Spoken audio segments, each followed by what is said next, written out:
Programme صحت اور آپ کے ساتھ آپ کا میزبان کلیم خان حاضر ہے۔ جھپٹنا پلٹنا، پلٹ کر جھپٹنا لہو گرم رکھنے کا ہے ایک بہانہ۔ اقبال نے آج سے برسوں پہلے یہ بات پتہ نہیں قوم کو کیا سبق دینے کے لیے کہی تھی، لیکن آج ہمیں محسوس ہوتا ہے کہ قوم کے اندر ہمارا لہو گرم ہو یا نہ ہو، جسم کے اندر گرمی اس کی بہت اہمیت رکھتی ہے۔ آج ہم خون کی بیماریوں سے متعلق بات کرنے کے لیے اپنے اسٹوڈیوز کے اندر ڈاکٹر ثاقب انصاری ہیمیٹولوجسٹ ہیں، شہر کے معروف ہیمیٹولوجسٹ ہیں۔ آپ خاص طور پر بچوں کی خون کی بیماریوں کے معالج ہیں۔ ہم نے بات کرنے کے لیے اپنے اسٹوڈیوز کے اندر آپ کو دعوت دی ہے۔ ہم ڈاکٹر ثاقب انصاری کو اپنے پروگرام کے اندر خوش آمدید کہتے ہیں۔ بات اصل میں ہم بہت سارے گھرانوں کے اندر خوشیوں کے متعلق اگر بات کی جائے تو ہم دیکھتے ہیں کہ ہمارے درمیان کچھ ایسے خوشحال گھرانے موجود ہیں کہ جن کے اندر کوئی مخفی بیماری موجود ہوتی ہے، جو آنے والے وقت کے اندر کوئی نہ کوئی ایسی بیماری کا سبب بنتی ہے جو ہمارے ہاتھوں سے نکل چکی ہو۔ تو ہم یہ چاہتے ہیں کہ ان بیماریوں میں تھیلیسیمیا سر فہرست ہے۔ ہم ان بیماریوں سے بات کرنے کے لیے، ان بیماریوں کے متعلق بات کرنے کے لیے ڈاکٹر ثاقب انصاری سے گفتگو کریں گے۔ السلام علیکم ڈاکٹر ثاقب انصاری، ہم اپنے پروگرام میں آپ کو خوش آمدید کہتے ہیں۔ آپ نے اپنے قیمتی وقت میں تھوڑا سا وقت ہمارے لیے بھی نکالا۔ خون کی بیماریاں ویسے تو متعدد ہیں، اور ظاہر ہے خون ایک ایسی چیز ہے کہ جس کے ہونے یا نہ ہونے سے انسان کے جسم کے اندر خاصا فرق پڑتا ہے۔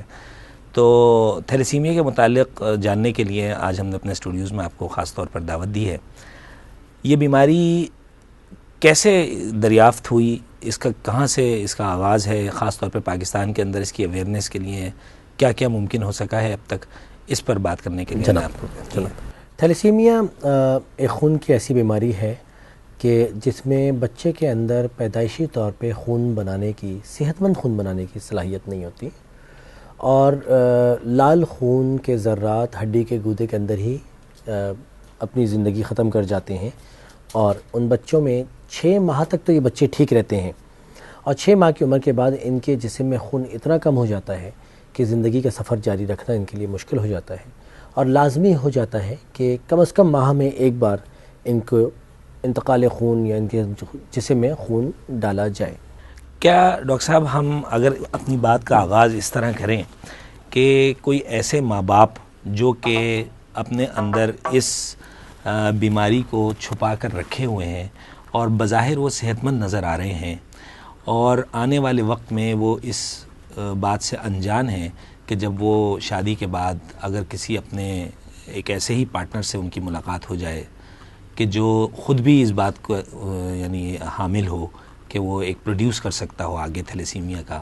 تو اگر ہم اپنی بات کا آغاز شادی سے پہلے کریں تو کیا ایسے ٹیسٹ ہیں جو ہمیں تھیلیسیمیا کے لیے کروانے چاہیے؟ دیکھیں، آپ نے بالکل درست کہا کہ تھیلیسیمیا کی بیماری تو ہم نے بتائی کہ بھئی یہ ہوتی ہے اور اس طرح خون کی کمی ہوتی ہے، مگر یہ بیماری آتی کہاں سے ہے؟ یہ بیماری موروثی طور پہ ہوتی ہے۔ ماں اور باپ کی جینیات میں، ان کی جینیٹکس میں ایک جین نارمل ہوتی ہے اور ایک ایب نارمل جین ہوتی ہے۔ اگر دونوں ایب نارمل جینز مل جائے آنے والے بچے کے لیے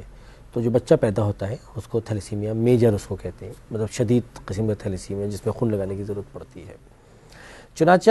مقصد یہی ہوا اس بات کا کہ اگر شادی سے پہلے آئیڈیلی یہ معلوم ہو کہ دونوں یعنی لڑکا بھی اور لڑکی بھی یہ جینیات یا یہ جینیٹکس کیری کرتے ہیں، یا ان کے اندر یہ صلاحیت موجود ہے ان کی جینیٹکس میں کہ اگر ان کی شادی تھیلیسیمیا مائنر کی تھیلیسیمیا مائنر سے ہی ہو جائے تو آنے والے بچے کو تھیلیسیمیا میجر ہو سکتا ہے، تو یہ سب سے اہم کام ہے کرنے کا، اور اسی پہ اس وقت سب سے زیادہ محنت کی جانی چاہیے کہ شادی سے پہلے یا شناختی کارڈ میں یا اسکول لیونگ سرٹیفکیٹ پہ تھیلیسیمیا کے ٹیسٹ کروا کے، کیونکہ پاکستان میں اعداد و شمار کے حساب سے مختلف قومیتوں میں پورے پاکستان میں 6 سے 7% بیماری پائی جاتی ہے، مطلب ہر 100 پاکستانی، چاہے وہ کوئی بھی زبان بولنے والے کا ہو، کسی بھی قومیت سے اس کا تعلق ہو، پورے پاکستان میں 6 سے 7% لوگ ایسے ہوتے ہیں، ہر 100 میں 6 سے 7 آدمی ایسا ہوتا ہے جس کو تھیلیسیمیا مائنر ہوتا ہے۔ تھیلیسیمیا مائنر بظاہر جس طرح آپ نے فرمایا کہ بالکل ایک صحت مند فرد ہوتا ہے، میں بھی ہو سکتا ہوں تھیلیسیمیا مائنر، آپ بھی ہو سکتے ہیں تھیلیسیمیا مائنر، ہمیں بظاہر کوئی تکلیف نہیں، کوئی شکایت نہیں، کوئی درد نہیں، کوئی کمی نہیں ہمارے اندر، الحمدللہ، اللہ کا لاکھ شکر۔ مگر ہمارے اندر ہو سکتا ہے کہ وہ جینیات یا وہ ہماری جین ڈیفیکٹڈ ہو، کہ جبکہ اگر ہماری شادی ایسی خاتون سے ہو جائے کہ جن کی وہ جین ڈیفیکٹڈ ہو تو آنے والے بچے میں تھیلیسیمیا میجر کر سکتا ہے. گویا ہم اگر اس کو اس طرح دیکھیں کہ اگر ہمارے پاس یہ پہلے سے ایک اویئرنیس موجود ہو کہ جب ہمارے والدین بچوں کی شادیاں کرنے کے لیے جا رہے ہوں اور اس سے پہلے اگر ہم ٹیسٹ کرا لیں مرد کا بھی اور خاتون خانہ کا بھی جن کی آپس میں شادی ہونے والی ہے لڑکا اور لڑکی کی, تو اس آنے والی بیماری کا نہ صرف ہمیں پتہ چل جائے گا بلکہ ہم اس کے لیے کوئی ابتدائی جو بھی ایک طبی اور اس سے گزر سکتے ہیں, یعنی پریکاشنری میجرمنٹس ہم لے سکتے ہیں, تو گویا ہم وہ لے سکتے ہوں گے. تو اس بارے میں آپ سمجھتے ہیں کہ حکومت پاکستان نے کوئی ایسا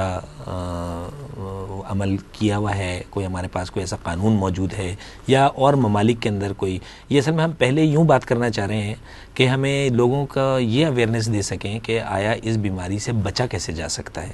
اس کے بعد انشاءاللہ پھر ہم بیماری پر بات کریں گے. تو کیا ایسے ممالک موجود ہیں کہ جہاں پر یہ قانونی طور پر یہ چیز موجود ہو کہ ان کی شادی سے پہلے ٹیسٹ ہونا چاہیے؟ جی, اس میں دیکھیے دو رائے آتی ہیں. ایک تو یہ آتی ہے یہ معاشرے کو بھی دیکھنا چاہیے کوئی قانون بنانے سے پہلے, اور حقیقتاً یہ ایک مشکل عمل ہے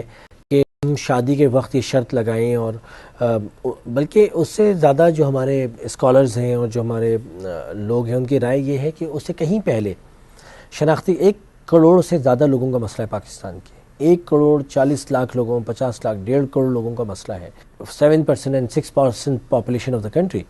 تو اگر ہم ان کے تھیلیسیمیا کا اسٹیٹس شناختی کارڈ پہ ڈال دیں, جو ان کا قومی شناختی کارڈ ہو یا بے فارم پہ جب بننے جائے تو اس پہ اس کا تھیلیسیمیا کا اسٹیٹس ٹیسٹ کر کے لکھا ہوا ہو, تو کہیں بہتر ہوگا, تاکہ اس کو پہلے سے بہت پہلے سے پتہ ہوگا ان کو کہ ہمارے اندر ہم تھیلیسیمیا مائنر ہیں اور ہمیں شادی جیسے کرنی ہو تھیلیسیمیا مائنر نہ ہو. تو یہ تو آگہی کا سلسلہ ہے جو کہ ہونا چاہیے, اور دنیا کے مختلف ممالک میں مثلا سعودی عرب میں, ایران میں, اٹلی میں, گریس میں اس بیماری کو اسی طرح کنٹرول کیا گیا ہے. اٹلی اور گریس میں اس بیماری کو 8%, 10%, 15% سے کم کر کے 0.5% اور 1% پہ لے کر آ گئے. ہمارے پڑوسی ملک ایران میں آج سے 8 سال پہلے یا 10 سال پہلے ایک صوبے میں 400 بچے پیدا ہوئے تھیلیسیمیا, اور اس کے کوئی 12 سال اور 10 سال بعد اس صوبے میں 8 بچے اور 10 بچے پیدا ہو رہے ہیں. اور کیا انہوں نے یہی سب کچھ کیا بالکل کہ ان کی شادیاں مائنر سے نہیں ہوئیں. ایون ایران میں تو نکاح نامے میں بھی یہ ایک شق ہے کہ تھیلیسیمیا مائنر کا اسٹیٹس ہو تاکہ پتہ ہو. چنانچہ دنیا کے بیشتر اکثر آپ دیکھتے ہوں گے بورڈ لگے ہوئے, گاڑیاں چل رہی ہیں, لکھا ہے کہ دنیا کے بہت سے ممالک میں تھیلیسیمیا کو ختم کر دیا گیا, پاکستان میں بھی اس کو ختم کر دیا جائے. تو اس کا مقصد ہی یہی ہے اس جملے کا کہ پریونشن کی گئی, آنے نہیں دیا, بچوں کو پیدا نہیں ہونے دیا. اچھا, اب ہم بات کریں گے کہ اب ہمارے پاس ایک ایسے 2 میاں بیوی آپ کے پاس رپورٹ ہوتے ہیں کہ جو ایک بچے کے ساتھ آتے ہیں اور 6 ماہ کا یا 7 ماہ کا بچہ ہے, اس ڈائگنوسس کے ساتھ کہ اس بچے کو تھیلیسیمیا ہے, تو کیا ہم اس کو کون سے ایسے ٹیسٹ آپ فوراً کرائیں گے جس میں انیمک یعنی خون کی کمی پائی گئی ہے, تو ایسے کون سے ٹیسٹ ہونے چاہیے کہ, اور کیا گائیڈ لائن ہم اسے دے سکتے ہیں؟ ہاں ڈاکٹر کلیم, دیکھیں پہلے تو ایک تو یہ بات کلیئر ہونی چاہیے کہ آپ کے ماں باپ کس وقت یہ سوچیں کہ اللہ نہ کرے کہ ان کے بچے کو کوئی بیماری تو نہیں ہے. تو اس میں جو ضروری علامات ہماری کتابوں میں, ہمارے تجربے میں ہم نے دیکھی گزشتہ 15 سال میں, اس میں بچہ کے میں سفید مائل ہو جاتا ہے, مطلب جس کو اینیمیا کہتے ہیں, اس کے اندر خون کی کمی لگنے لگتی ہے, جس کو پیلا مائل تو نہیں کہوں گا میں, سفید مائل ہو جاتا ہے. ٹھیک ہے, جو ان کی رنگت ہے وہ کم ہوتی چلی جاتی ہے, پہلا پوائنٹ. دوسرا, بچوں کو بار بار نمونیا یا ڈائریا ہو رہا ہوتا ہے کیونکہ ان کے اندر قوت مدافعت کم ہو رہی ہوتی ہے, ان کے اندر برداشت کم ہو رہا ہوتا ہے, کمزور ہو رہے ہوتے ہیں, سانس تیز تیز لینے چلتے ہیں, دل تیز تیز دھڑکنے لگتا ہے. ٹھیک ہے, اور کچھ بچوں کے پیٹ بھی باہر کو آنے لگتا ہے کیونکہ ان کی تلی بڑی ہو رہی ہوتی ہے. یہ کس عمر میں آپ سمجھتے ہیں کہ یہ سب علامات ظاہر ہونے شروع ہو جاتی ہیں؟ 6 مہینے سے 1 سال کی عمر میں یہ علامات آتی ہیں. ٹھیک ہے, 90% سے زیادہ بلکہ 98% تھیلیسیمیا کے بچوں کا تشخیص جو ہے وہ 6 مہینے سے 1 سال کی عمر میں ہوتا ہے. اگر آپ کا بچہ پیلاہٹ مائل ہو رہا ہے, اس کی سانس تیز تیز چل رہی ہے, اس کا سینہ تیز تیز چل رہا ہے, اس کو ڈائریا بار بار ہو رہا ہے, تو آپ ضروری ہے کہ اس کے خون کا ٹیسٹ سمپل جو CBC CP بلڈ جس کو کہتے ہیں بلڈ کا ٹیسٹ وہ کروائیے. اس میں اگر واقعی میں خون کم آ رہا ہے, اس کے جسم میں خون کی شدید کمی آ رہی ہے, تو فوری طور پہ ایک ٹیسٹ ہے جو کہ آپ کا سوال تھا, ہیموگلوبن الیکٹروفوریسس. ٹھیک ہے, یہ کوئی 800-700 روپے کا ایک ٹیسٹ ہے, وہ فوری طور پہ کروا لینا چاہیے. آلموسٹ تمام کیسز میں ہیموگلوبن الیکٹروفورسز سے ہمیں پتہ لگ جاتا ہے کہ اس بچے کو تھیلیسیمیا میجر ہے۔ اچھا، آپ کیا سمجھتے ہیں کہ یہ الیکٹروفورسس کرانے کے بعد جب ایک دفعہ پیشنٹ کو ڈائگنوز ہو گیا کہ وہ تھیلیسیمیا میجر کا پیشنٹ ہے، تو آپ کیا کچھ ہدایات دینا پسند کرتے ہیں فوری طور پر ماں باپ کو؟ پہلی ہدایت تو ہماری یہی ہوتی ہے کہ جی یہ بچہ تو آ گیا اللہ کے حکم سے، اللہ تعالیٰ اس کو ہم سے جو بھی اس کے لیے اچھا ہو سکتا ہے وہ ہم کریں، اس کے علاج کے لیے جو اچھے سے اچھا ہو سکتا ہے وہ ہم کریں۔ دوسرا ہمارا مشورہ یہ ہوتا ہے کہ خدا را اس بچے کو آئندہ اس طرح کا کوئی بچہ آپ کی فیملی میں نہ آئے، یہ بچہ تو آ گیا، آئندہ ہم کسی بھی مزید بچے کو آنے سے فیملی میں بچائیں۔ اس کا طریقہ کار کیا ہے؟ اس کا طریقہ کار یہ ہے کہ ایک حدیث کی روشنی میں دارالعلوم کراچی سے لیے گئے فتوے کے حساب سے ہم 17 ہفتے سے پہلے بچے کو ضائع کرا سکتے ہیں۔ اگر اس طرح کا کوئی بچہ جس کو تھیلیسیمیا میجر ہے اور ہمیں معلوم ہے کہ وہ بچہ گھر میں آ سکتا ہے، کہ جس کو ہر 20 دن 25 دن پہ خون پوری زندگی لگے گا، خون لگنے کی وجہ سے جو پیچیدگیاں ہوں گی جس پہ ہم آگے آگے بات کریں گے، ان مسائل سے گزرنے کے لیے اس بچے کو ایک تکلیف دہ زندگی مل سکتی ہے۔ ایسے بچے آپ کو کا کہنا یہ ہے کہ ہم آنے والے بچے کو محفوظ کر سکتے ہیں اس بیماری سے۔ ڈاکٹر ثاقب انصاری، ہم اب یہ جاننا چاہیں گے کہ جب ہماری ڈائگنوسس ہو گئی تو امیجیٹلی وہ کون سے آپ اب اس تدبیر کریں گے کہ وہ بچہ جو ہے ہمارے پاس زیادہ سے زیادہ رہ سکتا ہو؟ اچھا دیکھیں، یہاں پہ ایک بات میں بڑا کلیئر کرتا جاؤں کہ پری نیٹل ڈائگنوسس جس کو ہم کہتے ہیں، اس کو کورینک ولا سیمپلنگ کا لفظ بھی اس کے لیے یاد ہوتا ہے۔ ماں کے پیٹ سے 12ویں ہفتے میں بچے کا ٹیشو نکال کے ہم یہ دیکھتے ہیں کہ آنے والے بچے کو تھیلیسیمیا تو نہیں ہے۔ اگر تھیلیسیمیا میجر ہے تو 17 ہفتے سے پہلے اس بچے کو ابورٹ کیا جاتا ہے، ضائع کیا جاتا ہے۔ اگر نہیں ہے تو صحت مند بچہ پیدا ہوتا ہے۔ چنانچہ اس عمل سے ایک طرف تو ہم نے یہ، جیسے ہم نے مثال کے طور پہ عمیر ثنا فاؤنڈیشن نے بدین ڈسٹرکٹ میں پورے سندھ میں ہم نے یہ آفر دی کہ جی آپ تھیلیسیمیا کے بچوں کو اس بیماری سے کا ٹیسٹ کروائیں ماں کے پیٹ میں۔ تو بدین ڈسٹرکٹ میں گزشتہ 8 سال میں ہم نے کوئی 350 کے قریب ماؤں کے جن کے بچوں کو تھیلیسیمیا تھا یہ ٹیسٹ کیا، اور کوئی 128 کے قریب تھیلیسیمیا میجر کے بچوں کو ضائع کروایا، جبکہ اس سے 200 سے زیادہ یا 200 کے قریب بچے جو ہیں وہ صحت مند پیدا ہوئے وہاں پہ۔ تو ایک تو ہم ان گھروں میں جہاں پہ اللہ نے کے لیے ڈر تھا کہ لائن سے 2 3 4 5 بچے تھیلیسیمیا کے نہ پیدا ہو جائیں، ایسے بھی گھر ہیں کہ جہاں لائن سے 4 بچے تھیلیسیمیا کے ہیں، وہ ماں باپ کس مشکل اور کس تکلیف سے گزر رہے ہیں آپ کو اندازہ ہے۔ ایک تو ہم نے اس عمل کو روکا، اور دوسری طرف ہم نے ان کے گھروں میں صحت مند اولاد اللہ کے حکم سے دی۔ تو یہ ہے پری نیٹل ڈائگنوسس کا کانسیپٹ۔ گویا ہم، آپ کا کہنے کا مطلب یہ ہے کہ ہم آنے والے بچے کو ایک ہی گھر کے اندر اگر ایک فرد کسی بھی وجہ سے ڈائگنوز ہو گیا ہے تو ہم آنے والے اور اس کے بہن بھائیوں کو اس بیماری سے محفوظ رکھ سکتے ہیں اگر اینٹی نیٹل اس کا CVS جو آپ بتا رہے ہیں پری نیٹل ڈائگنوسس۔ اچھا، دوسرا سوال آپ کا کہ جی ٹھیک ہے اب ایک بچہ آ گیا ہے جو کہ اس دنیا میں آ چکا ہے، اب وہ اللہ تعالیٰ نے ہمیں ایک امانت دی ہے، اس امانت کی خیانت نہیں ہونی چاہیے۔ اس کی زندگی میں ہر آنے والا دن اس کے لیے ایک تکلیف نہ لائے بلکہ اس کے لیے خوشی لے کر آئے، ایک راحت لے کر آئے، ایک آرام اور سکون لے کر آئے۔ یہ نہ ہو کہ جی کل کی صبح مجھے یہ تکلیف ہے تو میرے خون لگے گا تو اس کا یہ مسئلہ ہوگا تو انجیکشن لگیں گے تو دوائیاں ملیں گی، نہیں، ہمارا کانسیپٹ یہ ہونا چاہیے کہ اس کی ہر آنے والا دن جس طرح ایک نارمل بچہ، ہر ماں باپ رات یہ سوچ کے سوتے ہیں کہ صبح جب میرا بچہ اٹھے تو اسکول جائے، اسکول میں اس کو مارکس ملے، کھیلے اپنے دوستوں کے ساتھ، اپنے ساتھیوں کے ساتھ وہاں پہ، جس طرح کوئی بھی بچہ اپنی زندگی میں بھرپور پرفارم کر رہا ہوتا ہے۔ اب ہماری زندگی کا مقصد یہ ہونا چاہیے کہ جو بچے آ گئے ان کو اس معاشرے کے مین اسٹریم میں رکھنا ہے، عام اسکولوں میں پڑھانا ہے، ان کو مقابلوں میں حصہ دلوانا ہے، ان کو ریسنگ میں حصہ دلانا ہے، ان کو تقریروں میں حصہ دلانا ہے۔ یہاں یہ بات میڈیا، ہیلتھ میڈیا کو میں کلیئر کرنا چاہوں گا، عام لوگوں کو کلیئر کرنا چاہوں گا کہ تھیلیسیمیا کا بچہ ٹھیک ہے اس کو 25 دن میں 20 دن میں ایک بار خون لگتا ہے، مگر دماغی طور پہ، جسمانی طور پہ وہ دوسرے بچوں سے کہیں سے کم نہیں ہوتا۔ خدارا اس بچے کو اعصابی طور پہ بیمار نہ کریں، وہ ایک بھرپور صحت مند زندگی گزار سکتے۔ گویا کوالٹی آف لائف آپ اس کی جو ہے وہ امپروو کر سکتے ہیں، اور نہ صرف امپروو کر سکتے ہیں بلکہ ایسے بچے بھی آپ کے خیال میں موجود ہیں کہ جن کو دیکھ کر یہ بتایا جا سکتا ہے کہ یہ بچے شاید تھیلیسیمیا فری ہیں لیکن وہ تھیلیسیمیا کیریئر ہوں گے۔ بالکل درست ہے۔ اچھا، اس کے بعد یہ ہوتا ہے کہ جی ہم ان بچوں کو ہر مہینے میں ایک بار خون لگاتے ہیں، اور خون کا سلسلہ تقریباً آگے جا کے کوئی 25 دن اور 20 دن پہ بھی آ جاتا ہے،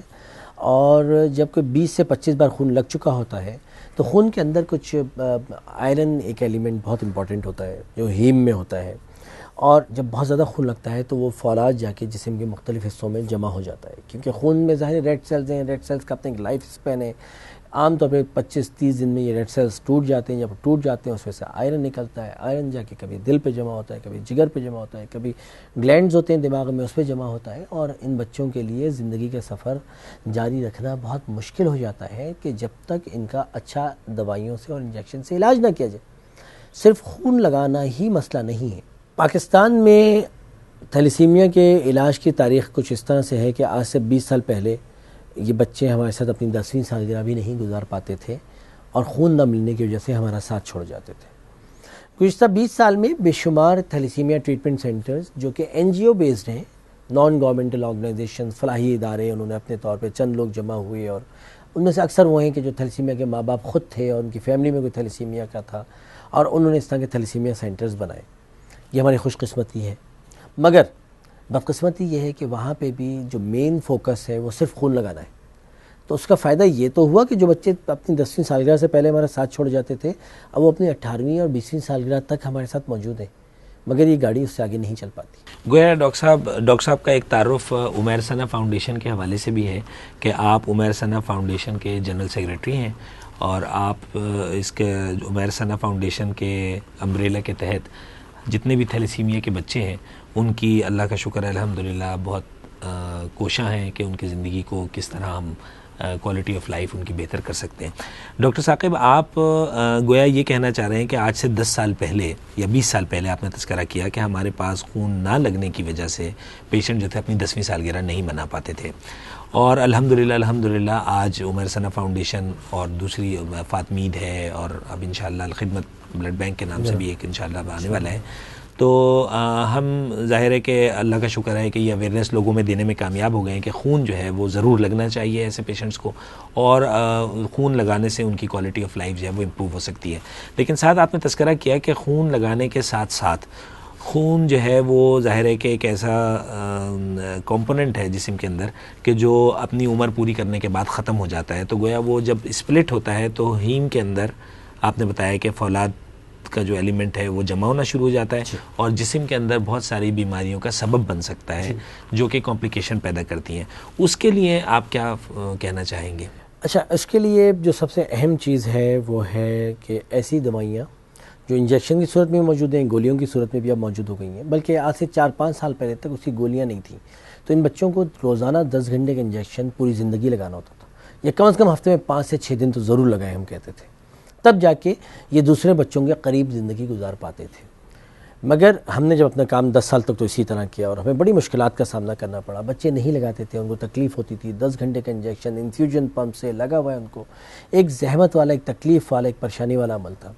خوش قسمتی سے گزشتہ 4-5 سال میں اس طرح کی گولیاں آ گئی ہیں، اس طرح کی ٹیبلٹس آ گئی ہیں کہ اگر وہ ٹیبلٹ آپ استعمال کریں تو آپ کے جسم کا فولاد نکل سکتا ہے. اور الحمدللہ اگر وہ گولیاں بچے لے رہے ہیں ٹائم سے اور ساتھ کے ساتھ ان کو بلڈ بھی ٹائم سے لگ رہا ہے اور جسم سے فولاد بھی اچھے سے کم کر رہے ہیں، تو یہ سمجھ لیجئے کہ ہمارے کوئی 80% بچے انشاءاللہ تعالیٰ، 90% بچے انشاءاللہ تعالیٰ ہمارے ساتھ اپنی 85ویں سالگرہ بھی گزاریں گے. ہمارے بچے آلریڈی 30 اور 35 سال میں داخل ہو رہے ہیں. ہمارے بچے کراچی یونیورسٹی سے ماسٹرز کر رہے ہیں، ہمارے بچے ڈاکٹرز بن رہے ہیں، انجینئر بن رہے ہیں. ہمارے بچے جو ہیں وہ لیبارٹری میں ہماری ریسرچ میں ہماری کام کر رہے ہیں. National institute of blood diseases جہاں پہ ہم بون میرو ٹرانسپلانٹیشن بھی کرتے ہیں ان بچوں کا، وہ ایک ایسا ادارہ ہے کہ جہاں پہ بے شمار ریسرچ بھی ہو رہی ہے ان بچوں کے لیے تھیلیسیمیا کے حوالے سے. تو ماشاءاللہ وہاں پہ ہمارے یہ بچے ایز اے والنٹیئر بھی کام کر رہے ہیں، ریسرچ آفیسر بھی، ایز اے لیبارٹری ٹیکنیشین بھی کام کر رہے ہیں تھیلیسیمیا کے بچے. ڈاکٹر ثاقب، آپ نے ہمیں بتایا کہ ہم خون کی فراہمی اور ایسی دوا جو کہ فولاد کو نکالنے کی جسم کے اندر ہم داخل کرتے ہیں، اس کا ایک پروسیس ہے جس کے تحت ہم یہ ایک بچہ جو ہے نا اس پہ گزرتا رہتا ہے. کیا اس کا کوئی ایسا سرجیکل ٹریٹمنٹ بھی موجود ہے کہ یا کوئی ایسا ٹریٹمنٹ کہ ہم اس بیماری سے بالکل مکمل طور پر آزاد ہو جائیں؟ جی ڈاکٹر کلیم، بالکل. اس بیماری کے 2 علاج ہیں، یا تو اس میں خون لگاتے رہیں اور آئرن جسم میں جو جمع ہوتا رہے اس کو کم کرتے رہیں، پوری زندگی سلسلہ جاری رکھیں. مگر اگر خوش قسمتی سے بچے کا کوئی صحت مند بھائی بہن موجود ہے اور اس صحت مند بھائی بہن کے ساتھ اس کا ٹیشو بھی میچ ہو جاتا ہے، تو ہم اس صحت مند بھائی بہن کے ہڈی کا خون لے کے اس بچے کو ڈال سکتے ہیں جس کو تھیلیسیمیا ہے. اور 80% سے زیادہ چانس ہے کہ یہ بچہ ہمیشہ کے لیے ٹھیک ہو جائے گا اور اس کو کبھی بھی مزید خون نہ تو خون لگانے کی کبھی ضرورت ہوگی اور نہ ہی اس کو آئندہ کبھی کوئی تکلیف ہوگی، اور 80% چانس ہے کہ وہ دوسرے بچوں کی طرح مکمل طور پہ صحت مند زندگی گزارے گا۔ اس پروسیجر کو کہتے ہیں بون میرو ٹرانسپلانٹیشن۔ آج سے کوئی 11-12 سال پہلے یہ پروسیجر نہیں ہوتا تھا۔ جب 96-97 میں جنا اسپتال NICH میں بچوں کی جنا میں ہاؤس جاب کر رہا تھا، تو اس طرح کے مریض آتے تھے کہ جن کو تھیلیسیمیا یا پلاسٹک انیمیا، بلڈ کینسر تھا، اور ان کو بون میرو ٹرانسپلانٹیشن کی ضرورت ہوتی تھی، تو ہم اس کا ذکر بھی ان سے نہیں کر پاتے تھے اس علاج کا، کیونکہ پاکستان میں یہ علاج اویلیبل ہی نہیں تھا۔ گزشتہ 11 سال سے پاکستان میں پہلی بار یہ علاج بون میرو ٹرانسپلانٹیشن کا ڈاکٹر طاہر شمسی نے متعارف کرایا، جو میرے استاد بھی ہیں، اور انہی سے میں نے بون میرو ٹرانسپلانٹیشن کا کام ساری ٹریننگ حاصل کی ہے یہاں پہ۔ اور الحمدللہ اب ہمارا ادارہ گزشتہ 12 سال میں 11 سال میں 500 سے زیادہ بون میرو ٹرانسپلانٹیشن مختلف بیماریوں میں کر چکا ہے، اور اوورال کامیابی کا تناسب اتنا ہی اچھا ہے جتنا دنیا کے کسی بھی بڑے ملک میں ہوتا ہے، ویسٹرن کنٹریز میں ہوتا ہے۔ مطلب 75% بچے اس بیماری سے ہمیشہ کے لیے ٹھیک ہو آزاد ہو سکتے ہیں۔ گویا آپ نے فرمایا کہ ہمارے پاس اس کا ٹریٹمنٹ بون میرو ٹرانسپلانٹ کی شکل میں موجود ہے، اور ہمارے ذہنوں میں جو ایک بلڈ کینسر کے حوالے سے بون میرو ٹرانسپلانٹ کا علاج موجود تھا، لیکن یہ ہے کہ الحمدللہ تھیلیسیمیا کے اندر بھی ہم بون میرو ٹرانسپلانٹ کر سکتے ہیں۔ کیا اس کے اخراجات ایسے ہوتے ہیں کہ عام آدمی بھی اس کو افورڈ کر سکتا ہے، یا کوئی ڈونرز ہمیں اس کے لیے چاہیے ہوتے ہیں؟ آپ کیسے یہ اپنے national institute of blood disease یا عمر ثنا کے اندر ایسے کیسز کو ڈیل کرتے ہیں؟ آپ نے بالکل درست فرمایا ڈاکٹر کلیم صاحب۔ اس وقت ملک میں، معاشرے میں آپ دیکھ رہے ہیں کہ زیادہ تر لوگ پورٹی لائن سے نیچے زندگی گزار رہے ہیں، اور ان حالات میں اگر کسی کو اپنے بچے کو ہر مہینے بلڈ لگانا پڑتا ہے، جو 2-2.5 ہزار روپے مہینے کا خرچہ ہے، اور دوائیاں بھی دینی پڑتی ہیں جو کہ 5-7 ہزار 8 ہزار روپے کا اور خرچہ ہے، تو 11 سے 12 ہزار روپے تو آپ کو کم از کم ایک بچے کے علاج کے لیے چاہیے۔ کم سے کم بھی کر لیں تو 10 ہزار روپے تو چاہیے، جہاں پہ ایک آدمی کی تنخواہ 7 سے 8 ہزار روپے بمشکل تمام ہو، جس میں اس کو اپنا سب کچھ کرنا ہو، تو وہ بہت مشکل ہو جاتا ہے۔ بدقسمتی سے جو آپ کا پہلے بھی ایک سوال تھا کہ پورے ملک میں شاید ہی ہمیں کوئی ادارہ ایسا ملے جو سرکار کے تحت چل رہا ہو، یا جہاں پہ سرکار یہ کام کر رہی ہو۔ ایون جو میں نے آپ کو بتایا بون میرو ٹرانسپلانٹیشن کا جو آپریشن کہہ لیجیے یا جو پروسیجر ہے، یہ بھی کراچی میں 2 جگہوں پہ، اور اس کے بعد ایک جگہ لاہور میں بھی ابھی شروع نہیں ہوا، مطلب شاید شروع ہو جائے، اور ایک جگہ پنڈی میں ہو رہا ہے۔ تو کل 3 سے 4 جگہ بمشکل تمام یہ کام ہو رہا ہے، جن میں سے زیادہ تر جگہیں ایسی ہیں کہ جہاں 15 سے 20 لاکھ روپے کا یہ آپریشن ہوتا ہے۔ چنانچہ اس کے باوجود میں یہ کہوں گا، کیونکہ ایک بچے پہ ہر سال آپ کا کوئی 1.5-2 لاکھ روپیہ لگ رہا ہے، تو 5 سال میں تو 15 لاکھ روپیہ آپ اس بچے پہ لگا دیں گے، اور رہے گا پھر بھی وہ تھیلیسیمک، اور پھر بھی اس کو خون کی ضرورت رہے گی، پھر بھی وہ تکلیف اور پریشانی میں ہوگا۔ تو میں NGOs کو بھی یہی مشورہ دیتا ہوں، میں آپ لوگوں کو آپ کے چینل کے تھرو مخیر حضرات سے بھی ریکویسٹ کروں گا کہ ان بچوں کا بون میرو ٹرانسپلانٹ میں آپ ان کی ہیلپ کریے، ان کے بون میرو ٹرانسپلانٹ میں ان کے سپورٹ کریے، تاکہ ان کے آپریشن کر کے ان بچوں کو زندگی بھر کے لیے ٹھیک کیا جا سکے۔ مگر بہت سے بچے ہمارے چاروں طرف ایسے ہیں، ان کا بون میرو ٹرانسپلانٹ یا تو اس لیے نہیں ہو سکتا کہ ان کا کوئی صحت مند بھائی بہن نہیں ہے، یا ان کی بیماری کی پیچیدگیاں اتنی بڑھ گئی ہیں کہ اب ان کا بون میرو ٹرانسپلانٹ نہیں ہو سکتا۔ تو اس کے لیے ہم عمر ثنا فاؤنڈیشن سے، national institute of blood disease کے پلیٹ فارم سے اپیل کرتے ہیں کہ مخیر حضرات ان بچوں کی ذمہ داری لیں۔ Adopt a child, adopt a thalassaemic child کے کانسیپٹ پہ ہم کام کرتے ہیں کہ آپ ایک فرد کی ذمہ داری لے لیں، اس کو خون لگانا اور اس کی دوائیوں کا انتظام کرنا آپ کا کام ہے۔ اس طرح شاید ہم ان کے کم از کم ان کے ماں باپ کی ایک مشکل اور تکلیف، ان کے سر پہ 2 بم پھٹتے ہیں۔ پہلا تو یہ کہ یہ بچے کو تھیلیسیمیا ہے، اور دوسرے کہ مہینے کے 10 ہزار روپے کی ضرورت ہے تمہیں۔ درست۔ اور پھر ایک اور خاص بات جو تھیلیسیمیا کے کیسز میں ہمارے ہیں کہ یہ بچے بڑے برائٹ اور بہت تیز اور بڑے ہونہار اور بڑے ذہین ہوتے ہیں، ان میں کسی قسم کی کوئی کمی نہیں ہوتی۔ تو یہ چیز اور زیادہ ہمارے لیے فکر انگیز ہے، اور ہمیں اس میں آگے بڑھ کے اپنی جس کو کہتے ہیں کہ سوشل رسپانسبلٹی، اور ہمارا معاشرتی فرض بنتا ہے، اور ہمارے دین اور ہمارا مذہب ہمیں یہ سکھاتا ہے کہ ان بچوں کی ہم یہ ذمہ داری لیں۔ اور آخر میں لاسٹ بٹ ناٹ لیسٹ میں یہ کہوں گا کہ پیسے تو ٹھیک ہے، پیسے کی تو ہمیں بہت شدید کمی رہتی ہے، بہت تکلیف ہے، دوائیوں کی کوئی ذمہ داری لے لے، بلڈ بینکس کی کوئی ذمہ داری لے لے، اس کے علاوہ خون بھی نہیں ہوتا ہمارے پاس گوادر سے اور تربت سے، اور 24 گھنٹے کا سفر طے کر کے آتے ہیں، اور ان کے پاس بلڈ ہمارے پاس نہیں ہوتا کہ ہم ان کو بلڈ لگا سکیں۔ نوجوانوں سے، ینگ جنریشن سے، بڑی بڑی سیاسی اور غیر سیاسی آرگنائزیشن سے میری اپیل ہے کہ ملک میں بلڈ ڈونیشن کا جو کانسیپٹ ہے اس کو عام کریں، اور اس بلڈ ڈونیشن کو کسی ایک دن پہ صرف نہ رکھیں، کیونکہ ہو یہ رہا ہے بدقسمتی سے کہ ہمارے پاس جب صدر مملکت یا کوئی بھی اعلان کرتے ہیں کہ اس دن سب بلڈ دیں، تو اس دن تو آ کے 50,000 1 لاکھ کا آدمی بلڈ دے دیتا ہے، جن میں سے خود ہم نے اپنے ہاتھوں سے سینکڑوں بلڈ پھینکے ہیں، کیونکہ نہ تو بلڈ لینے کا طریقہ سائنٹیفک ہے، اور نہ ہی ہمارے پاس اتنا اس کو سیو کرنے کی جگہ ہے، اور نہ ہی بلڈ کی لائف ہوتی ہے 30 ڈیز، جبکہ ان بچوں کو تو 12 مہینے خون کی ضرورت ہے۔ آپ نے تو ایک دن دلوا دیا بلڈ، باقی 11 مہینے بچوں کو تو بلڈ نہیں مل رہا۔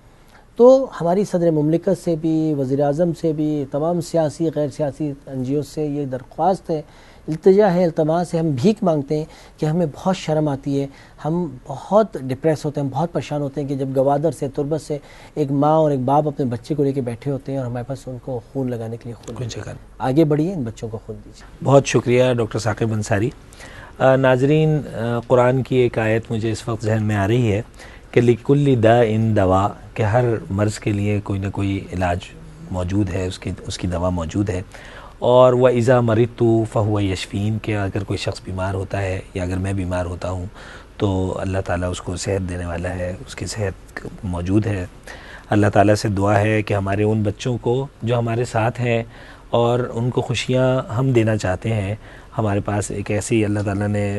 جگہیں موجود ہیں ہمارے پاس کہ جہاں پر ان بچوں کے لیے کوئی نہ کوئی ایسا سبب موجود ہے کہ جس کے ذریعے ایک صحت مند زندگی گزار سکتے ہیں۔ کہ اللہ تعالیٰ سے دعا ہے کہ ان بچوں کو صحت عطا فرمائے، اور ڈاکٹر ثاقب جیسے ہمارے پاس ڈاکٹرز موجود ہیں، ڈاکٹر طاہر شمسی ہمارے پاس موجود ہیں، اور ایسے نہ جانے کتنے ڈاکٹرز آہستہ آہستہ ہمارے پاس اپنے سینٹرز کے تھرو ایسی بیماریوں کا علاج کر رہے ہیں۔ اللہ تعالیٰ سے دعا ہے کہ ان لوگوں کو بھی زندگی عطا کرے اور ان تمام بچوں کو زندگی کرے۔ اس دعا کے ساتھ ہم اپنے پروگرام سے آپ سے رخصت لیتے ہیں، پھر انشاءاللہ کسی اور موضوع پر بات کرنے کے لیے پروگرام میں حاضر ہوں گے۔ اللہ حافظ۔